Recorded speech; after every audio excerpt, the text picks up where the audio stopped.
Dati nag-Undoy, tapos nasa SOC kami. Tapos flood all around, kaya hindi kami makatakas. So stuck kami doon kaya medyo boring. Kasama ko si Joyce at Eric. Tapos nagdala akong card, so sila yata first time nakalaro sa cards. Pero naman wala pala isang card, kaya nag-Undoy na ako. So yun, the time, grabe. Kasi si Tasha, nung isang araw na nasa room ako, nakahiga siya dun sa sofa bed. Tapos, hindi ko alam na nasa likod ko na pala siya. Sinamoy na pala niya yung pinipili ko. Buti na lang talaga naka-deodorant ako. Anyway, kukwento ko si Karen. Kasi nung naalala ko siya yung head nung sponsor ng NSL. Sponsorship group something sa NSL. Tapos parang si JJ. Basta sobrang binubuli ni JJ si Karen kasi ang dami niyang utos and something like that. Tapos akala ko, nung una, freshman lang siya.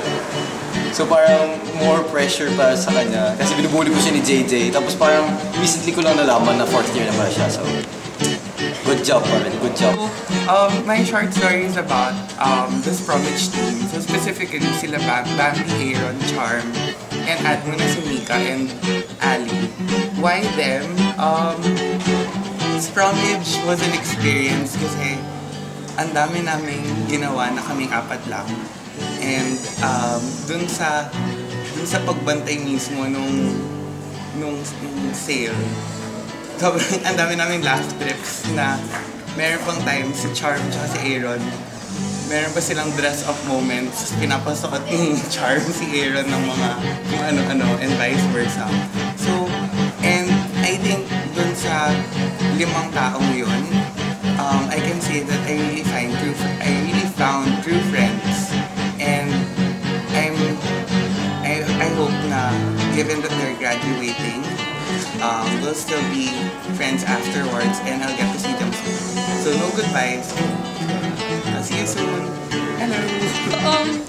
Ang pinaka-naalala ko is yung mga trips namin ni Steph to LST na, di ba malayang LST, so doon parang nagkanto-kanto kami about JTA.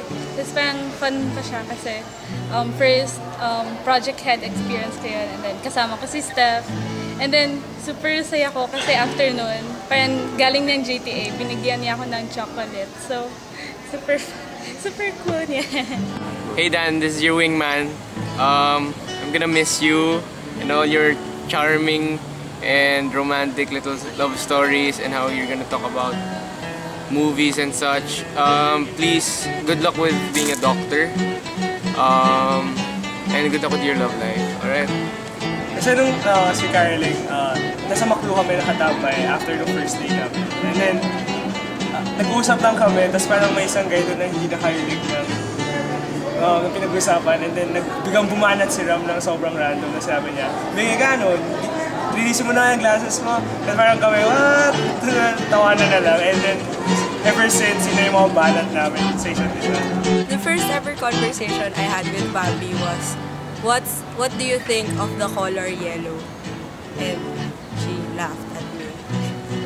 I remember the time, na first time ko nakita si Steph ko. Alam mo yung parang 1 year ko nang kilala si Sam.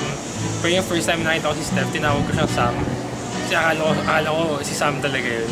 And she gave me this weird look, na parang gumila na siya sa akin. From afar. First time I met Joe and Carlo, I was like, sa NSL. I thought they were like second year students kasi sobrang kabait sila si Bibo. So, kinausap ko rin si Joe at si Carlo.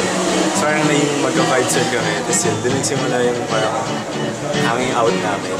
So, after we went, lagi kami nag-hangout din ng Carlo's room. Nag-basketball kami kasama si Joe sa area, nakikinig sa room. So, yun, it was fun. One time, naglaro kami ng resistance ni na Eric, tapos paniniwala kami ni Eric. Pinaniwala ni Eric kami ni Bettina, nakakampi namin siya. Pero hindi pala, so natalo kami. Tapos sobra kaming na-devastate ni Bettina. Tapos, after yun, hindi na kami naniwala kay Eric. Kahit na siya pala yung key para manalo kami. Tapos later that night, nag-sorry siya sa akin.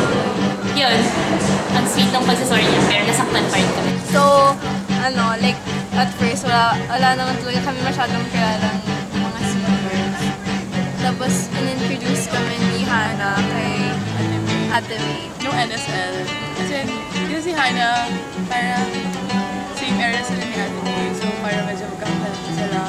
Tapos nung NSL, sabi ni Ate May, wala ako talagang freshies. So, pinag-introduce kami ni Hannah and Ate May.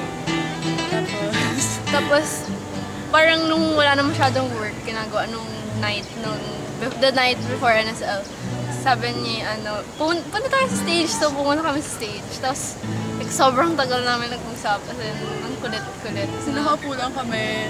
Tapos, tawa lang yung kwento, ganyan. Tapos, bigla na lang may sumigaw na, "Hoy, mga nasa stage!" Parang, balik kayo dito. Tapos, parang gumanon kami lahat. Tapos, parang, oops. Si Ate May, mga sila, okay, kwento pa ulit. Yan lang. Naalala ko si Riza sa Tony nung pupunta kami sa bahay ng family ni Mika sa South, somewhere there. So kumanta sila ng Sana ngayong Pasko. Tapos umiyak yung lola ni Mika. Lola niya ba yun? Basta yun. So ngayon, Riza, Tony. Sana ngayong gagraduate na kayo, maalala niyo pa rin kami. Siguro about si Dan. Kasi minsan magkakaroon kami ng ice cream bonding session sa Liki. Salid ko siya sa akin. Wala lang, it's very random and nice and spontaneous. Si Alay, sobrang bait. Tapos yung naalala ko sa kanya is in-invite niya kami mag-meet sa DSWS. So for me, pag nang-libre siya ng food, mabait na siya. And I think yung favorite thing ko about Alay is that hindi siya Ali. Kasi yung name niya is Alay, not Ali. My kwento about Lian. Me and my friend, we joined like this prom because we were like, okay, what can we join? Because we were new members. So we were like, what can we join? Na parang hindi naman tayo masyadong awkward. Tapos prom naman eh, so siguro may makakontribute naman din tayo kahit paano. And then, yeah, we met our head, Lian. And then she was like, really like, and then we were like, oh, okay. Tapos, wala, super organized lang siya. And like, she had the whole thing. She had control over everything. Kami nga ni Bea, may one friend that we joined this prom. We were like, ano na gagawin natin? Parang ginagawa na lahat ng BI. Pero, yeah, it was a good experience. And it was really nice seeing her, like, really on everything. And then, yeah, and then prom turned out really, really well.